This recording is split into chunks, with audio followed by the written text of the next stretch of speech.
जो बीच में लोग बैठे हुए हैं, इस आपने विस्तार से आप सभी लोगों को बताया जितने लोग यहाँ पे आए हुए हैं। हम लोगों ने पूर्व में भी इस तरीके का कैंप लगाया था इसी जिला के अंदर, ठीक है।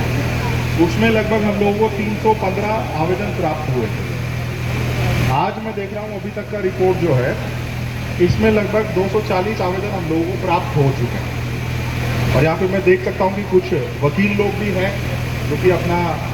संबंधित जो केस होगा उसके बारे में यहाँ जानने के लिए या अपना जो भी स्टेटस है उसको देखने के लिए यहाँ पे आए होंगे। मेरा ये मानना है कि बिहार सरकार के द्वारा भूमि विवाद जो है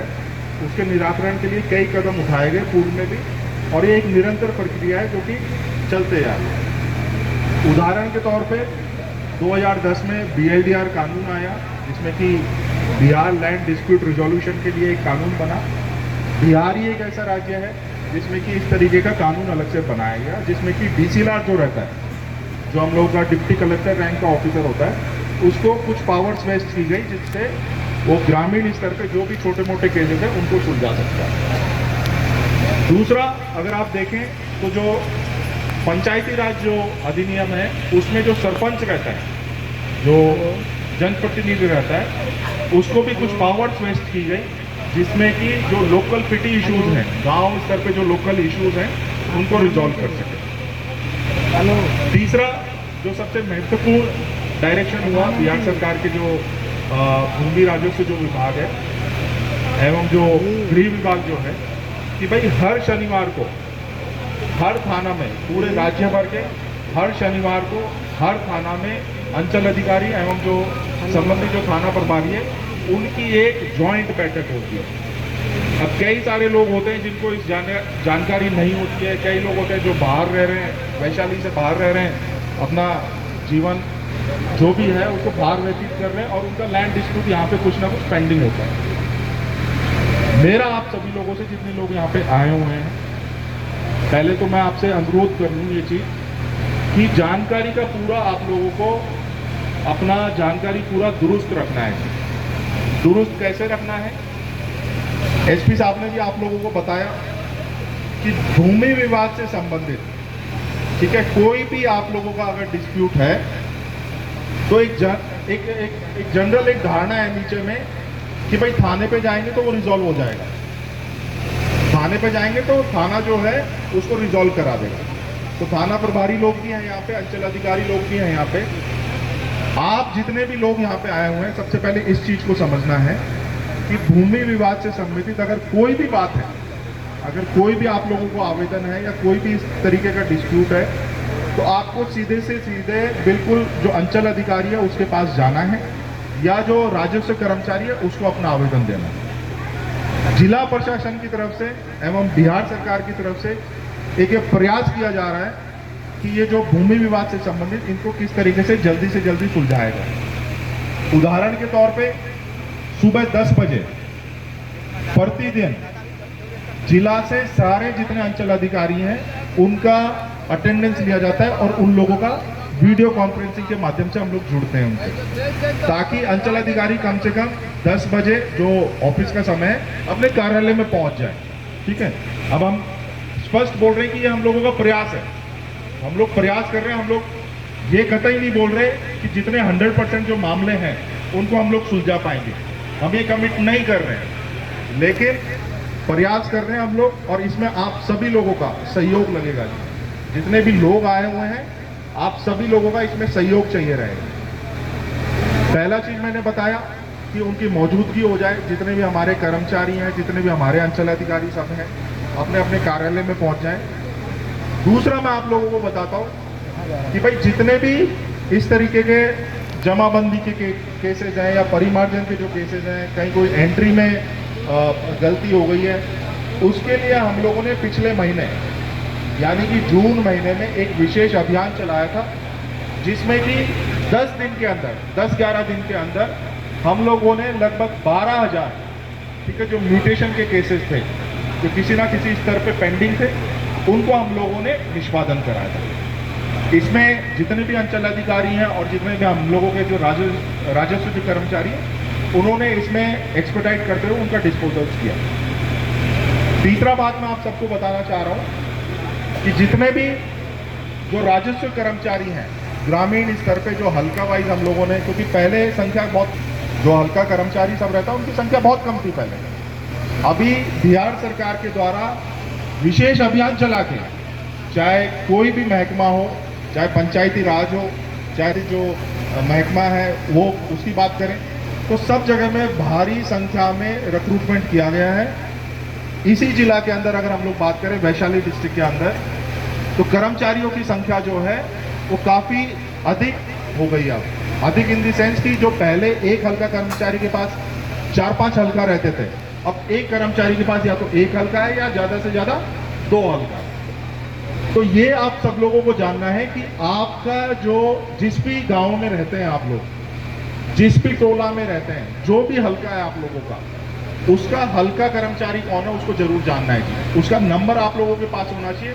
उसके अलावा आपको किसी अन्य को बात नहीं करनी है जी। आप समझ रहे हैं हम क्या बताना चाह रहे हैं? यानी कि अगर आप किसी पर्टिकुलर हल्का में हैं तो उसका संबंधित हल्का कर्मचारी जो है, आपको सिर्फ और सिर्फ उसके सरकारी नंबर पे बात करनी है, उसके अलावा किसी और से बात नहीं करनी है। तो मैं एडीएम साहब को भी इसमें बोलना चाहूँगा कि भाई जितने भी हम लोगों के हल्का कर्मचारी हैं उन सबका सूची वगैरह जो है अंचल वाइज, ठीक है, या तो सबको ये चीज़ पता लग जाए, ठीक है, सारे जितने लोग आए हुए हैं आपको संबंधित जो आपका राजस्व कर्मचारी है उसके बारे में जानकारी होनी चाहिए। जानकारी के अभाव में क्या होता है नीचे में कि जो ग्रामीण लोग हैं, वो जो कंसर्न ऑफिसर है, जो कर्मचारी है, उसके पास तो जाता नहीं है। और उसके अलावा जो हो सकता है कोई प्राइवेट आदमी हो सकता है कोई मिडिल मैन टाइप का घूम रहा हो नीचे में, हो सकता है, हम बोल रहे हैं कि सब लोग एक जैसे नहीं हो सकते, ठीक है। तो मेरा ये सिर्फ अनुरोध रहेगा कि आप जिस भी गांव में रह रहे हैं उसके हल्का कर्मचारी को आप जरूर जानिए और उसका नंबर जो है हम लोग इस कैंप में आप लोगों को उपलब्ध करा देंगे। अगर कहीं पे भी किसी प्रकार की दिक्कत होती है तो आपको किसी प्राइवेट आदमी के पास नहीं जाना है। ये मेरा आप सभी लोगों से अनुरोध है और ये मैं जानकारी आप लोगों को इसलिए दे रहा हूँ कि कई बार शिकायतें प्राप्त होती हैं सोशल मीडिया के माध्यम से भी, हम लोग का डिस्ट्रिक्ट एडमिनिस्ट्रेशन के जो पेज बने हुए हैं उसमें भी, अधिकारियों के माध्यम से, आप लोगों के माध्यम से भी, कि भाई कोई प्राइवेट आदमी का फलाना जगह गया और उसका मैटर जो है वो लटकते जा रहा है और वो लिंगर ऑन होते जा रहा है। ठीक, तो हमने 3 चीजें बताई हैं अभी तक। चौथी चीज, होता क्या है नीचे में धरातल पे, मान लेते कोई डिस्प्यूट है, ठीक, डिस्प्यूट 4-5 प्रकार के डिस्प्यूट्स हैं। एक तो बंटवारा को लेकर डिस्प्यूट्स हैं। मान लेते 4-5 भाई हैं, उनमें से 2 भाई नौकरी करके अपना बाहर कहीं चले गए, बाहर अपनी नौकरी कर रहे हैं, और 2-3 भाई गांव में रह गए, गांव में खेती कर रहे हैं, जो भी उनका व्यवसाय है। अब जो गांव में रहा या जो बाहर चला गया, उनमें मनमुटाव हुआ, किसी बात को लेकर मतभेद हुआ। नॉर्मल टेंडेंसी क्या है नीचे में, एक जनरल टेंडेंसी है कि भाई कोई किसी के हिस्से का, मान लेते कोई एक मुश्त किसी का जमीन है, यानी कि एक जॉइंट प्रॉपर्टी है किसी का, ठीक है, वो किसी ना किसी से मिली भगत करके उसका केवाला वगैरह करा लेगा, केवाला करा के और वो रजिस्ट्री ऑफिस में अपना रजिस्ट्री वगैरह कराने के लिए पहुंच जाएगा। तो हम लोगों की तरफ से जो रजिस्ट्री ऑफिस है उसको भी स्पष्ट डायरेक्शन है कि कहीं पे भी इस प्रकार का कंफ्यूजन रहता है या कहीं पे भी इस प्रकार की संदेहास्पद चीज लगती है कि भाई किसका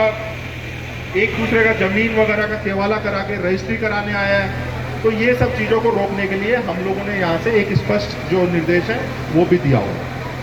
आप लोगों को ये समझना है, सब जितने लोग आए हुए हैं, कोई अगर किसी के बहकावे में या किसी से ड्यूरेस में या किसी से इन्फ्लुएंस होके अगर केवाला करा भी दे रहा है, तो जितने भी अंचल अधिकारी यहाँ पे बैठे हुए हैं, ठीक है, हम लोगों का एक स्पष्ट डायरेक्शन है सारे अंचल अधिकारियों को कि बिना जांचे या बिना अगर कोई इस तरीके का ऑब्जेक्शन को इग्नोर किए किसी की भी जमाबंदी नहीं खुलनी चाहिए, ठीक है। क्योंकि मैं कई सारे केसेस देखा हूँ यहाँ पे कि केवाला किसी का कोई कराया और उसको लेके जमाबंदी कराने के लिए पहुंच जाता है अंचल अधिकारी के पास। अगर कोई भी इस प्रकार की समस्या आप लोगों को दिखती है जिसमें कि मतलब किसी से मिलजुल के या किसी से इन्फ्लुएंस होके इस प्रकार की कोई घटना है तो हम लोगों के संज्ञान में लाना है जी इस चीज को। चौथा पॉइंट। पांचवा पॉइंट, बंटवारा की मैंने बताई, गांव में बिना बंटवारे, ठीक है, कोई किसी का दखल कब्जा वगैरह करके बैठा हुआ है, 20 साल 25 साल 30 साल पहले मौखिक बंटवारा हुआ और मौखिक बंटवारे के आधार पे जो जिसके दखल कब्जा में आज की डेट में वो वहां पे सेटल्ड है। होता क्या है गांव में कि जो जहां पे बैठा हुआ है उसको तो लग रहा है कि भाई पहले 30 साल 25 साल पहले प्रेम भाव था गांव में, परिवारों में भी प्रेम भाव था, आपस में भाईचारा भी था, तो जो उनके पूर्व की जनरेशन रही होंगी, ठीक है, उन्होंने आपस में सहमति से अपना मौखिक तौर पे कर लिया। मेरा यह अनुरोध रहेगा आप सभी लोगों से, जितने लोग यहाँ पे आए हुए हैं, क्योंकि एक तो जनरेशन निकल चुकी हैं, जब मौखिक बंटवारा हुआ होगा उसके बाद एक दो जनरेशन निकल चुकी है, पीढ़ी निकल चुकी है, तो जितने गांव में लोग हैं अपना एक बार पुनः बैठिए, जो भी आज की जनरेशन है आपस में एक सहमति बनाइए कि भाई हमारा ये हिस्सा, आपका ये हिस्सा और फलाना का ये हिस्सा। जब ये सहमति बन जाए, जो एसपी साहब ने बोला कि सहमति बनना बहुत जरूरी है आप लोगों में, बिना सहमति के ये ऐसे डिस्प्यूट्स होते हैं जो भूमि विवाद हैं कि हुआ कुछ और हो गया कुछ, यानी कि लैंड डिस्प्यूट के चलते उसमें आपराधिक या दंडात्मक उसमें कार्रवाइयां चालू हो जाती हैं और जड़ में कहीं ना कहीं भूमि विवाद रहता है। तो मेरा यह अनुरोध रहेगा, जितने भी लोग यहाँ पे आए हुए हैं सब समझदार लोग हैं, ठीक है, पढ़े लिखे लोग हैं, आप लोग जहाँ पे भी रहते हैं, जिस भी एरिया में रहते हैं, या जो भी आप लोगों के जो भाईबंदी हैं, जो गांव में लोग बाग हैं, मेरा यह अनुरोध रहेगा कि एक बार आपस में बैठिए जरूर, चाहे कोई बाहर नौकरी कर रहा है, चाहे कोई अन्य राज्य में कर रहा है, चाहे कोई अन्य जिला में नौकरी कर रहा है, एक बार जरूर बैठिए और जो ये दखल कब्जे वाली बात है कम से कम एक सहमति पे आइए कि भाई हम लोग अब बंटवारा कर लें, क्योंकि जनरेशन पीढ़ियां निकल चुकी हैं। तो जैसे ही आप लोगों की सहमति बने तो हम लोगों की तरफ से जो अंचल अधिकारी हैं उनको स्पष्ट डायरेक्शन है कि भाई सहमति खोजिए, नीचे में सहमति बनवाइए, और अगर बंटवारा को लेके कहीं कोई दिक्कत है तो अपना अंचल अधिकारी से बंटवारा करा लीजिए, सहमति होनी चाहिए। वरना क्या होगा कि आप लोग जाएंगे सिविल कोर्ट में, ठीक है, सहमति नहीं है तो एक भाई डालेगा सिविल कोर्ट में और दूसरा भाई जो गांव में रहता है वो अपना कभी डीसीएलआर के पास जाएगा, कभी अंचल के पास जाएगा, कभी थाने के पास जाएगा कि मेरे कब्जे की जो जमीन थी उस पर कोई और दखल कब्जा कर लिया। ये सब बातें होती रहेंगी, ये बिल्कुल अनंत काल के लिए, वरना ये डिस्प्यूट जो है वो पेंडिंग रह जाएंगे। ठीक, तो हमने 5 बातें अभी तक आप लोगों को बताई। छठा पॉइंट, सबसे इंपॉर्टेंट पॉइंट, लैंड डिस्प्यूट्स के अंदर ये कड़ी बनी हुई है। कड़ी इन दी सेंस कि हल्का में राजस्व कर्मचारी है, ठीक है, उसके ऊपर अंचल अधिकारी है, वही तो बेचारा बता रहा है। अंचल अधिकारी ने अगर गलत मंशा से या किसी भी कारण से अगर कोई भी ऐसी कार्रवाई कर दी जिससे कि आप लोगों को आपत्ति है, समझ रहे ना आप सब लोग मेरी बात, अगर अंचल अधिकारी के किसी काम से या किसी डिस्पोजल से अगर आपको आपत्ति है तो उसके आगे भी फोरम है, यानी कि सरकार के द्वारा प्लेटफॉर्म बनाया गया है कि अंचल अधिकारी की जो शिकायत है उसकी अपील आप कहाँ कर सकते हैं।